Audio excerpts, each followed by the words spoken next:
할렐루야, 만나서 반갑습니다. 우리 옆 사람과 함께 인사 나누겠습니다. 잘 오셨습니다. 사랑합니다. 축복합니다. 우리 1층에 계신 우리 믿음의 성도님들, 우리 함께 인사 나누겠습니다. 잘 오셨습니다. 사랑합니다. 오늘도 하나님의 평안함이 여러분 가운데 가득 임하시기를 주님의 이름으로 축원합니다. 오늘 말씀의 제목이 내게로 와서 마시라 라는 제목으로 함께 은혜를 나누고자 합니다. 제가 아내를 처음 만나고 집으로 돌아간 이후에 계속 아내가 생각이 났어요. 온통 저의 머릿속에는 이주영이라고 하는 그 한 사람이 떠올랐습니다. 자꾸 보고 싶고 생각이 나요. 또 그 다음 날에도 봐도 또 보고 싶은 마음이 생겼습니다. 저는 예전에 가장 이해가 안 되는 말이 뭐였냐면 보고 있어도 보고 싶다는 말. 가장 이해할 수 없는 말이었어요. 근데 그것이 어느 순간에 이해가 되더라고요. 또 보고 싶고 보고 있는데도 보고 싶다. 그 말이 아주 가슴 깊이 와닿은 순간이었습니다. 저만 그런 게 아닌 거 다 알고 있습니다. 여러분도 다 경험해 하셨으리라고 생각이 들어요. 아침부터 닭살 돋게 해드려서 너무 죄송하고 또 점심을 드셔야 되는데 죄송하게 생각합니다. 그런데 항상 생각하게 되고 사모하게 되었다는 거, 제가 그 순간까지는 사랑하는 한 사람을 만나기 이전까지는 정말 언제 내가 이런 열정을 가지고 있었을까, 그런 생각을 하게 되었어요. 그런데 깊은 사랑을 시작하면서 한 사람이 그리워지고 한 사람에 대한 생각으로 가득 찬 하루가 되었다라고 하는 것입니다. 우리가 예수님을 만난 기쁨도 이런 것이 아닐까요? 우리가 예수님을 만나게 되었을 때, 인격적인 그 신앙의 경험을 하게 되었을 때에 그 순간부터 우리는 그 사랑에 목말라게 되었다라는 거예요. 그 사랑을 잊지 못하고, 그래서 예수님을 더 알아가길 원하고 말씀을 더 알아가기 원하는 그 간절한 마음이 우리 가운데 생기기 시작했다는 것입니다. 어느 때는요, 우리가 의식하지 못할 때도, 우리가 방황할 때도 하나님께서는 우리를 잘 연단하셔서 또 깨닫게 하시고 돌이키셔서 주님을 날마다 항상 사모하게 하는 그 마음을 주세요. 그것이 바로 성령의 하시는 일입니다. 주님께서 우리를 도우시고 주님께서 동행하여 주셔서 날마다 목말라하는 인생으로 살아가게 하시는 거예요. 그래서 오늘 본문 37절 말씀에 누구든지 목마르거든 내게로 와서 마시라 라고 말씀하셨어요. 누구든지. 저는 이 누구든지라고 하는 말이 참 은혜가 됩니다. 어떤 조건이 필요 없어요. 어떤 공로가 필요 없는 말입니다. 자격도 필요 없습니다. 그저 누구든지 예수님께로 나오면 그 은혜로운 물을 주시겠다라고 하는 거예요. 예수님이 주시는 물을 마신다라고 하는 의미가 무엇일까를 생각해 보면, 예수님이 주시는 그 물을 마신다라고 하는 것은 내가 주님을 받아들인다라고 하는 의미인 것입니다. 예수님을 나의 구주로, 나의 구원자로 받아들인다라고 하는 의미가 물을 마신다라고 하는 거예요. 내 삶의 주인으로 받아들인다라고 하는 의미인 것입니다. 우리가 시중에 나가보면 여러 가지 음료들이 참 많죠. 편의점만 가봐도요, 무엇을 마셔야 할지 모를 정도로 수많은 음료들이 있습니다. 기능성 음료들도 있고요. 그런데 우리가 가장 선호하고 또 많이 마시는 음료 중에 하나가 바로 이 탄산음료, 청량음료 아니겠어요? 갈증이 날 때 그 청량음료 한 모금 마시면 온몸이 막 시원해질 것 같습니다. 그런데 근본적인 목마름은 해결할 수 없다는 것을 우리가 알고 있어요. 계속 마실수록 사실 더 목마를 뿐입니다. 중요한 건 뭐냐면 우리가 물을 마셔야 한다는 거예요. 맹물, 생수를 마셔야 우리 갈증이 해결된다라고 하는 것입니다. 사실 청량음료를 만들게 된 계기가 뭘까요? 더 사람의 몸을 즐겁게 하기 위해서 만든 거죠. 여러 가지 과일 색소를 통해서 그 맛을 나게 해서, 그 과일 맛을 통해서, 단맛을 통해서 더 즐겁게 만들려고 여러 가지 색소를 첨가합니다. 톡 쏘는 맛을 위해서 탄산을 첨가합니다. 그런데 끝내 내 목마름은 해결되지 않아요. 중요한 건 뭐냐면 물이 필요하다라는 거예요. 물이 필요하다. 주님께서는 우리에게 귀한 생수를 주셨습니다. 귀한 말씀을 주셨어요. 예수 그리스도를 우리의 삶 가운데에 주셨습니다. 그럼에도 불구하고 우리는 그 말씀 그대로 살지 못하는 우리 인생이었어요. 자꾸만 무언가를 첨가하고 싶어 합니다. 내 뜻을 첨가하고 세상의 성공 방식을 첨가하고 세상의 아름다운 것들을 더 욕심내게 하는 마음을 첨가합니다. 그래서 그 모든 것들이 나를 만족시킬 것 같았어요. 나의 목마름을 해결해 줄 수 있을 것 같았습니다. 그런데 계속 마셔도 목이 마른 거예요. 우리는 다시 한번 무엇을 마셔야 할까 생각하는 이 시간이 될 수 있기를 바랍니다. 우리는 바로 예수님이 주시는 그 생수를 마셔야 하는 것입니다. 오늘 그 물을 뭐라고 말씀하십니까? 오늘 말씀에 39절 말씀에 이는 그를 믿는 자들이 받을 성령을 가리켜 말씀한 것이다 라고 말씀하고 있어요. 우리 안에 채워져야 될 그 물이 뭐냐? 바로 성령님이시라는 거예요. 성령이 지금도 내 안에 내주하고 계십니다. 나와 동행하고 계세요. 나를 주관하고 계세요. 믿으십니까?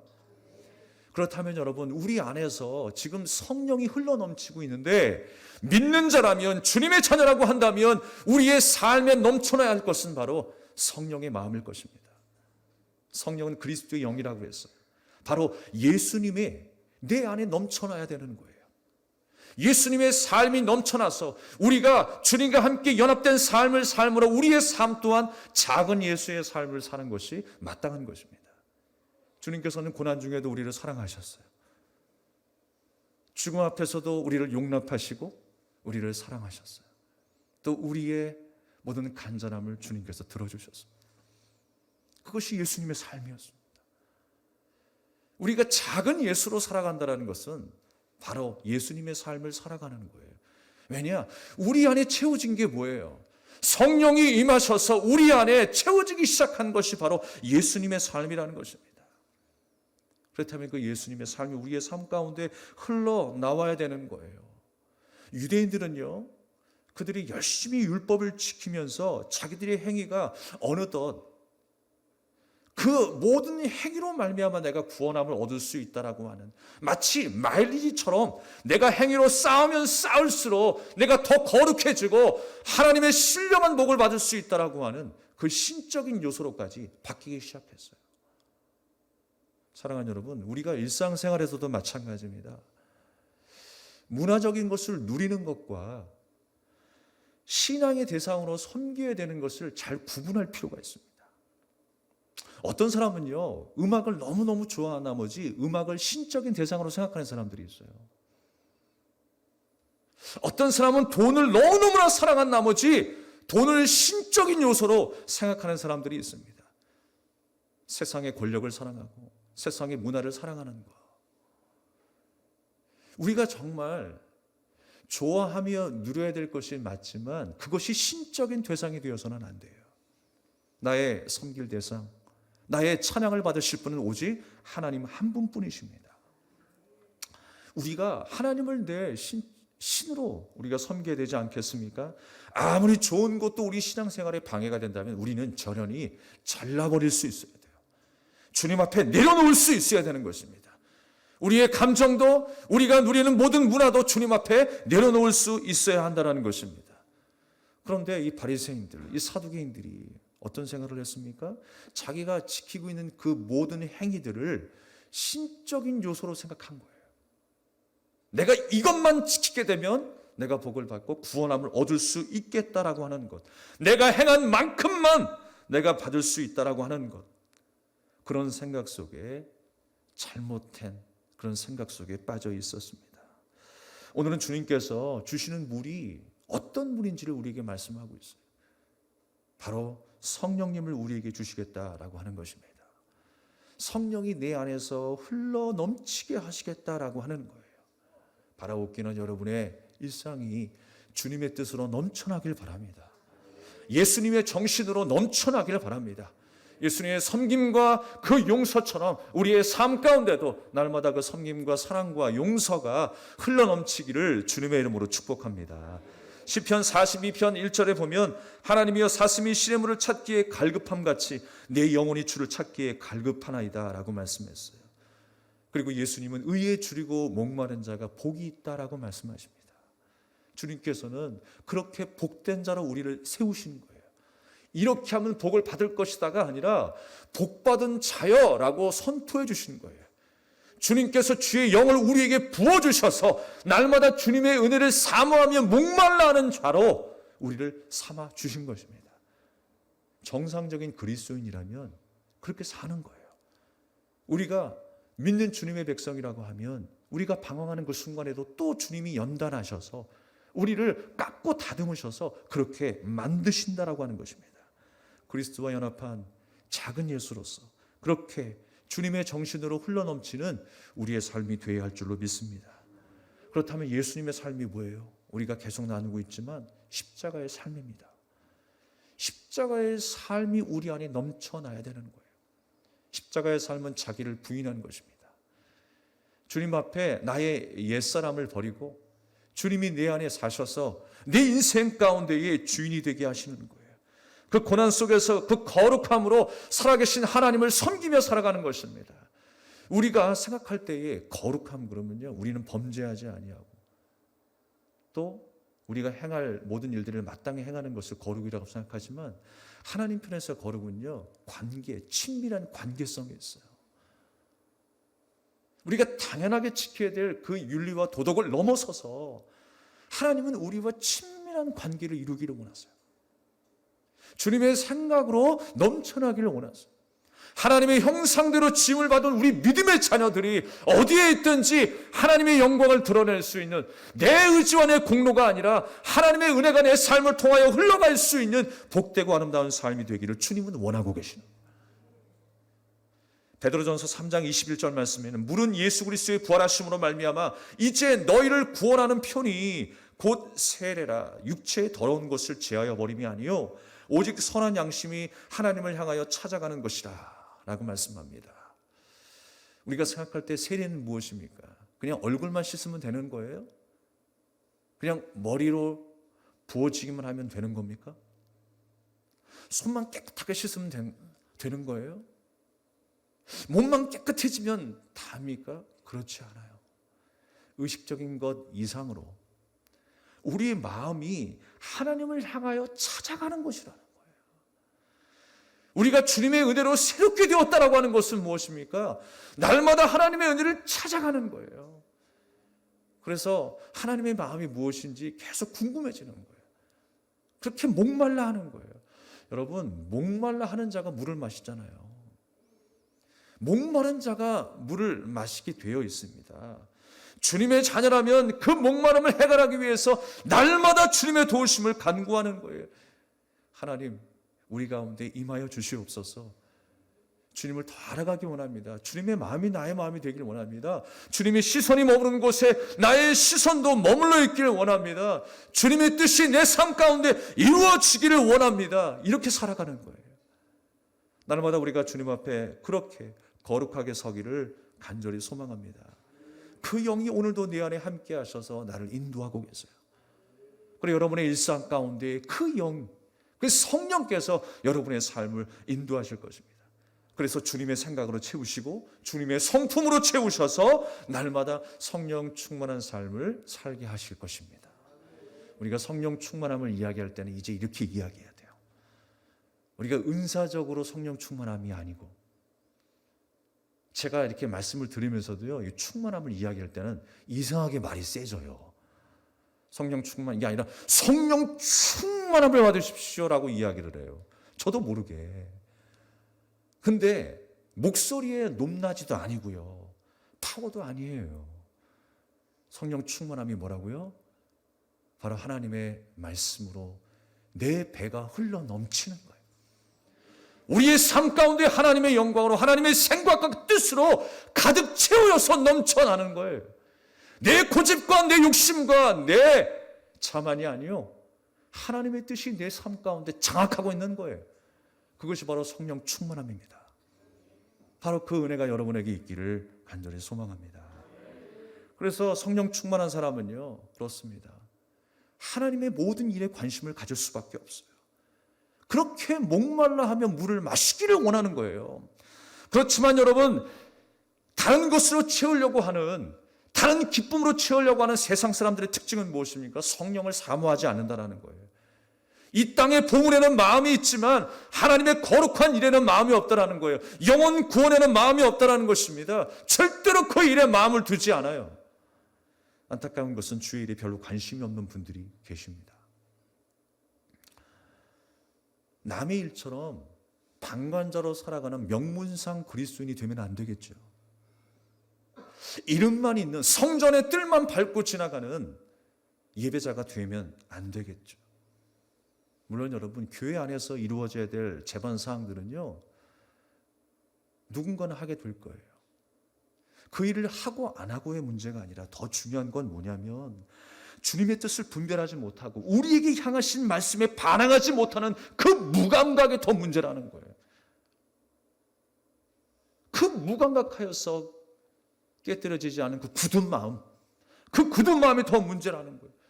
그 굳은 마음 때문에 여러분, 교회 공동체가 어떻게 되었든지, 교회가 어떻게 돌아가든지, 다음 세대가 어떻게 됐든지 아무 걱정 없이, 염려 없이 내 배를 채우기 위해서만 살아가는 인생이라면 심각한 문제입니다. 사랑하는 여러분, 주님께서 우리에게 계속 두드리고 계세요. 주님께서 우리에게 경고하고 계세요. 말씀을 통해서 찔리게 하고 그 말씀이 내게 빛으로 다가온다면 우리는 주님 앞에 회개해야 합니다. 하나님의 뜻으로 내 배를 채우지 못했습니다. 우리 일상이 하나님의 말씀으로 채우지 못했습니다. 주님 용서하여 주시옵소서. 여러분, 그 기도를 주님께서 기뻐하실 줄로 믿습니다. 여전히 우리의 눈이 이 땅에 있다면, 보물 가운데 있다면, 우리의 모든 명예에 있다면 우리의 시선을 다시 한번 돌려야 할 것입니다. 하나님이 기뻐하시는 그 시선으로 우리는 바뀌어야 합니다. 주의 성령이 내게 임하셨으니 주의 영이 나를 지배할 수 있도록, 나를 내려놓고 나의 삶, 나의 가치를 주님 앞에 맡겨드릴 수 있는 복되고 아름다운 삶이 되어야 할 줄로 믿습니다. 우리가 주님의 자녀가 맞다면 주의 영으로 가득 찬 인생이 되는 것입니다. 하루하루 그렇게 주님의 은혜로 간절히 사모하며 그 말씀에 순종하며 살아가는 우리 모두가 되기를 주님의 이름으로 축복합니다.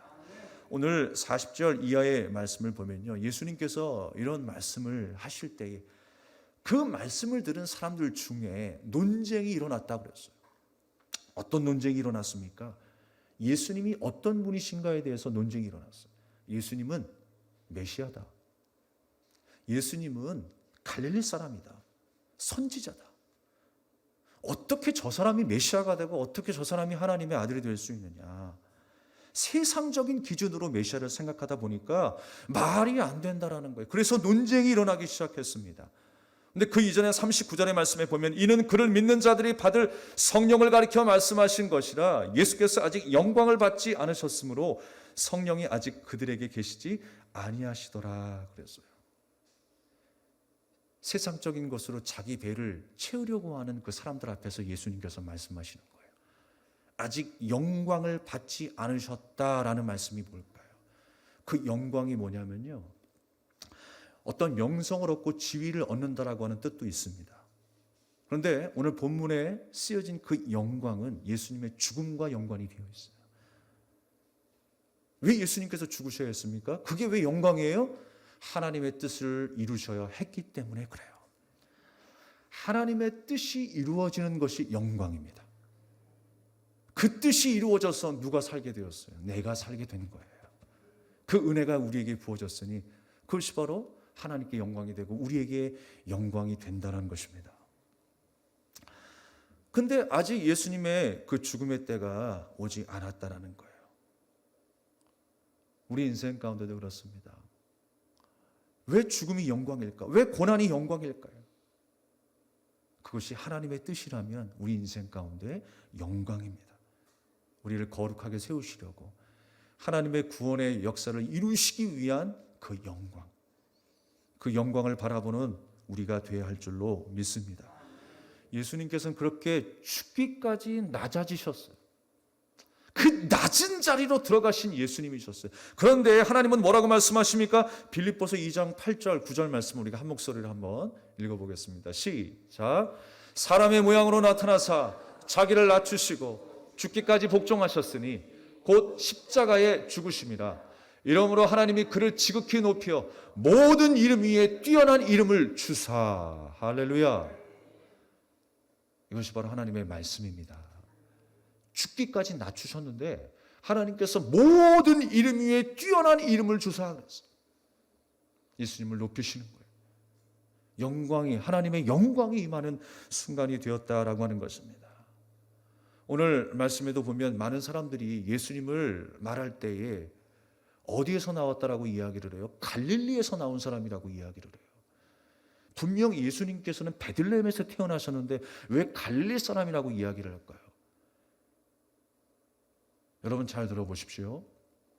예수님께서 베들레헴에서 태어나셨지만 유대인이 왕이 태어난다라고 하는 그 소식을 듣고 누가 화가 나요?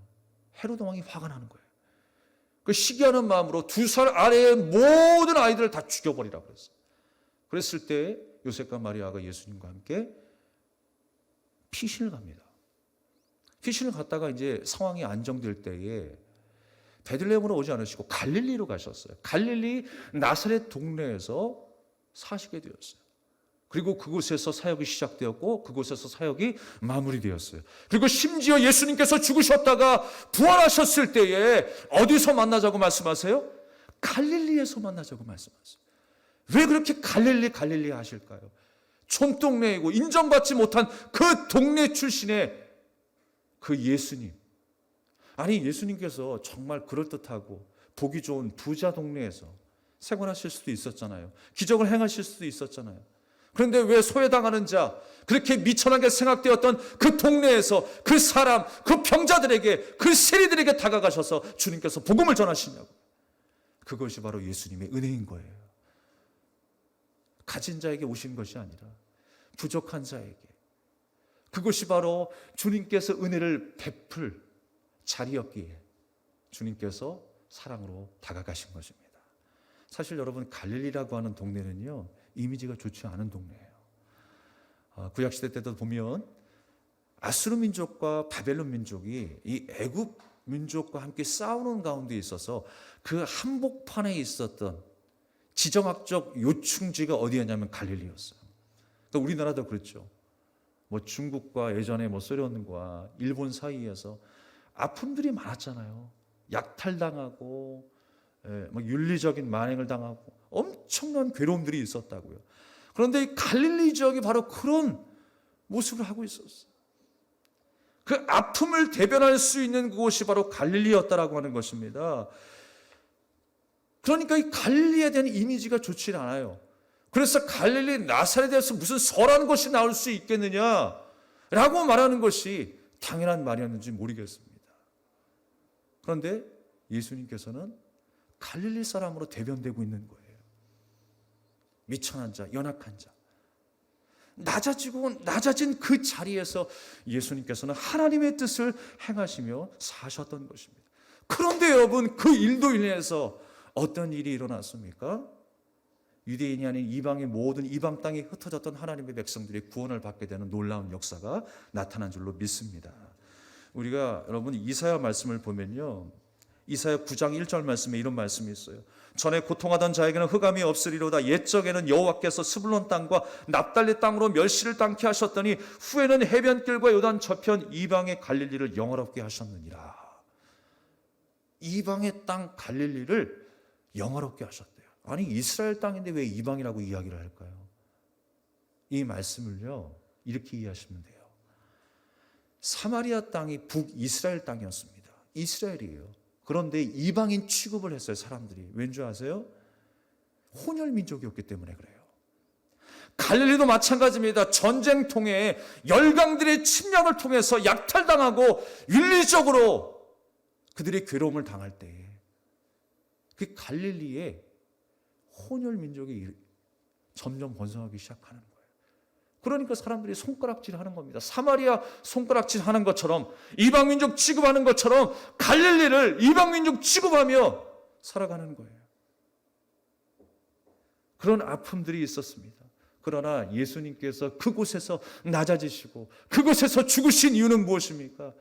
바로 이름만 이스라엘이 아닌 주님을 믿고 따르는, 주님 앞에 회개하고 돌아오는 그 이방인들을 위해서 예수님께서 죽으셨다라는 거예요. 바로 그 사랑이 우리를 향하신 크신 사랑인 줄로 믿습니다. 근데 그 반대로 바리새인들은 어땠습니까? 율법주의에 빠져서 자신의 공로를 채움으로 인해서 교만했던 그들이 예수님을 믿지 못합니다. 오히려 예수님을 죽이려고 합니다. 내가 얼마나 지금까지 열심히 시간을 들이고 공을 들여서 율법을 지켰는데 그 모든 것들이 아무것도 아니라고 하니까 한순간에 자기가 무시당하는 것 같아서 예수님을 죽이려고 하는 거예요. 그러나 여러분, 하나님의 구원은 육적인 이스라엘에게만 국한된 것이 아닙니다. 이방인에게 찾아오신 주님, 상한 자에게, 버림받은 자에게, 소외당한 자에게 찾아오신 주님, 주님께서 우리를 살리셨다라고 하는 거예요.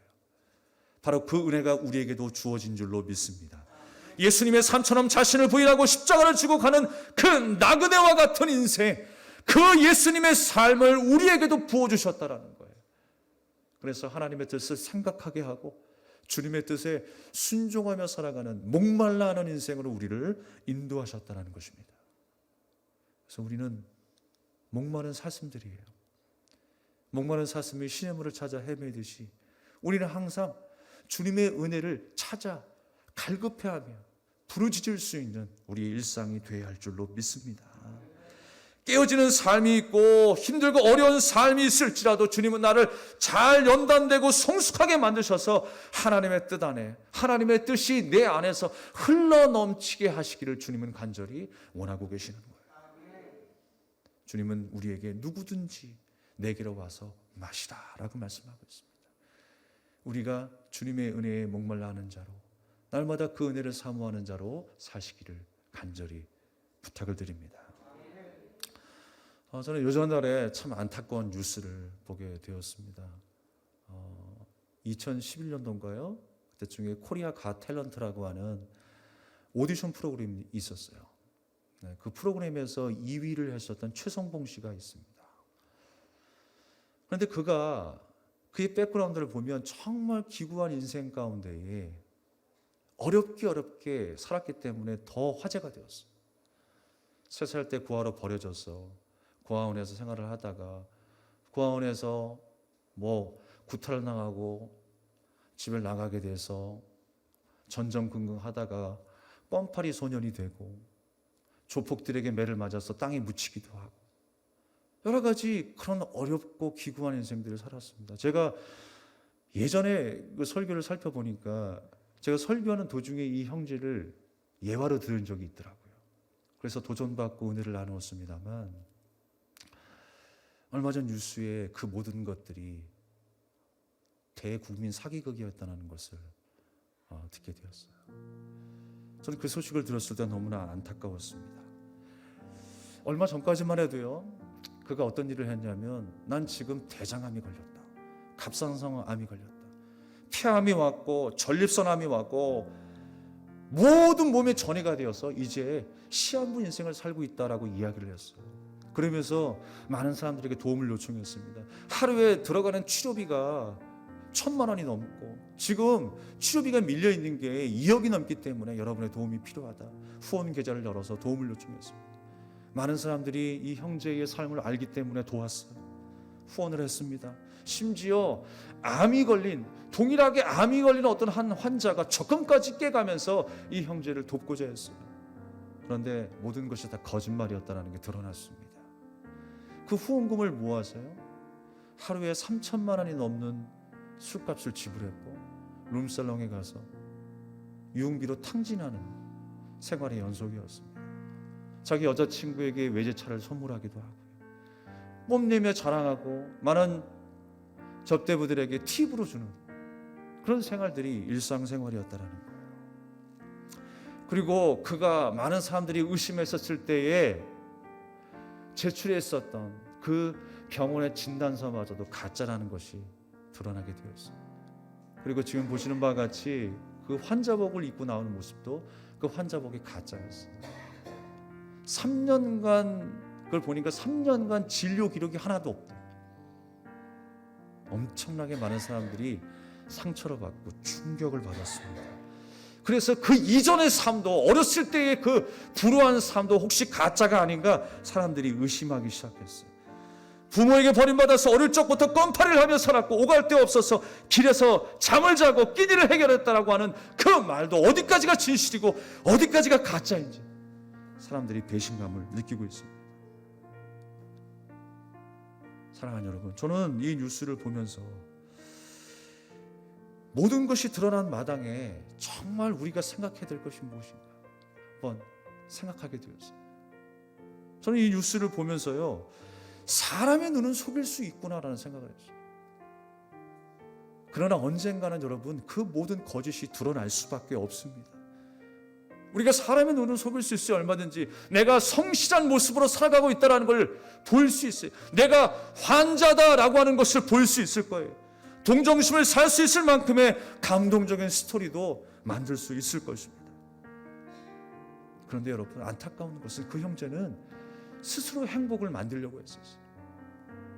돈과 향락이 자기를 행복하게 만들 것이라고 생각했었을 것입니다. 그러나 결국엔 여러분, 잘못된 욕심과 왜곡된 윤리관으로 한순간에 무너지는 아픔을 경험하게 되었어요. 그는 평소에 늘 이렇게 이야기했습니다. 저 노래하고 싶어요. 몇 번이고 마지막까지 생명이 다하는 그날까지 노래하고 싶다라고 이야기를 했어요. 노래에 목말라 하는 모습이었습니다. 그리고 그가 크리스찬으로서 여러 교회에서 간증을 하고 불과 지금 며칠 전에 기독교 방송 3사에서 간증을 했다고요. 내가 하나님을 만났고 하나님의 인도하심이 이랬고 앞으로도 주님의 인도하심을 따라 모든 것을 맡겼다라고 고백하는 그의 고백이 있었습니다. 그럼에도 불구하고 그의 삶은 정반대의 삶을 살았다는 거예요.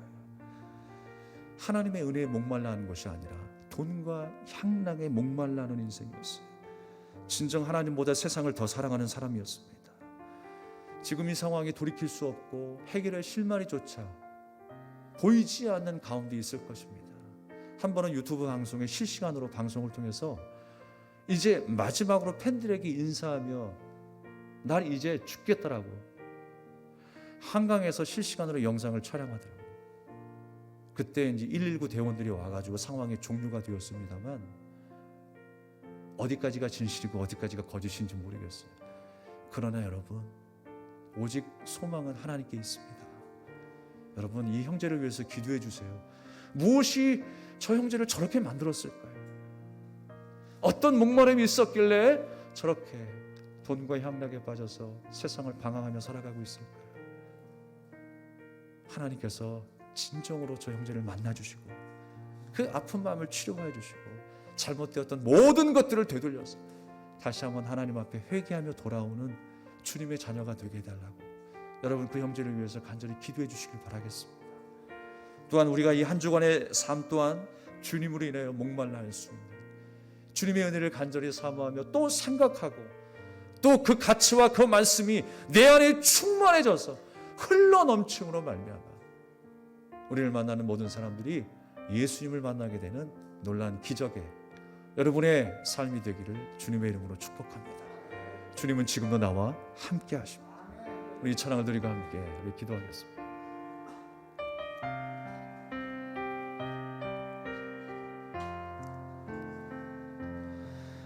내가 걸어온 길 길고도 짧은 길 내 힘으로 걸어온 줄 알았는데 여기까지 온 것도 주가 동행함이라 주님 나와 동행하심이라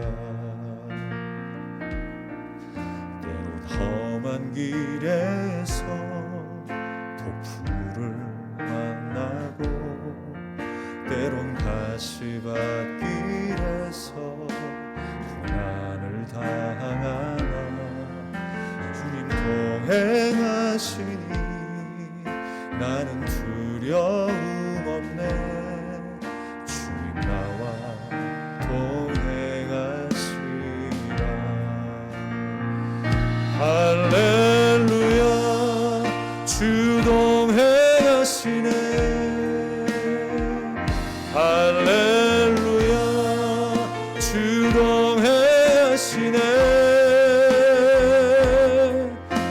험한 골짜기도 나 두려움 없네. 주님 나와 동행하심이라. 내가 걸어온 길 길고도 짧은 길 내 힘으로 걸어온 줄 알았는데 여기까지 온 것도 주가 동행함이라. 주님 나와 동행하심이라. 때론 험한 길에서 폭풍우를 만나고 때론 가시밭길에서 고난을 당하나 주님 동행하시니 나는 두려움 없네. 주님 나와 동행하심이라. 할렐루야 할렐루야. 주 동행하시네. 할렐루야. 주 동행하시네. 험한 골짜기도 나 두려움 없네. 주님 나와 동행하심이라. 할렐루야 할렐루야. 주 동행하시네. 할렐루야. 주 동행하시네. 험한 골짜기도 나 두려움 없네. 주님 나와 동행하시. 다시 한번 할렐루야 할렐루야. 주 동행하시네. 아멘. 할렐루야. 주 동행하시네. 험한 골짜기도 나 두려움 없네. 주님 나와 동행. 우리 마지막으로 다시 한번 전심으로 할렐루야 할렐루야. 주 동행하시네. 할렐루야 할렐루야. 주 동행하시네. 그 나라 갈 때까지 그 나라 갈 때까지 나를 붙드시네. 주님 나와 동행하심이라. 그 나라 갈 때까지 그 나라 갈 때까지 나를 붙드시네. 주님 나와 동행하심이라.